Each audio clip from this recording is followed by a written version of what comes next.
A bunch of my artist friends are involved with scholars' rocks, these ancient collected stones that the Chinese placed in their homes and in their studios for contemplation. They're great information for those of us who were raised on Henry Moore and ARP and study of abstract form in space. They're full of energy, enthusiasm for movement. I even think John Chamberlain, the way that he crushed and left color and form, and yet very much manipulated those accidents that he first started to discover as accidents, and then he became so enthralled with it became purposeful constructions. I love that intersection of purpose and accident and how those things play out in a scholar's rock. What would it be like to put a bunch of people whose work addressing these same themes in a room with traditional scholars' rocks? I'm a great enthusiast for wood. I love wood, and I think the way that it's a living thing that I manipulate and work with, respond to.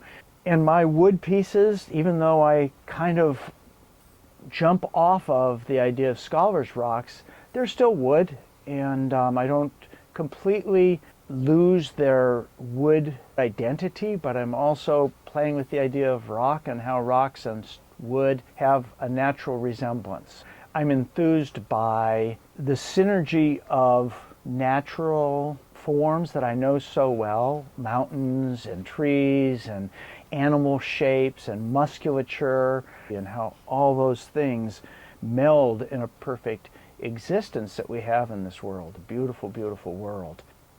Developing the concept for this show has been really interesting. It's been a long period of study and work.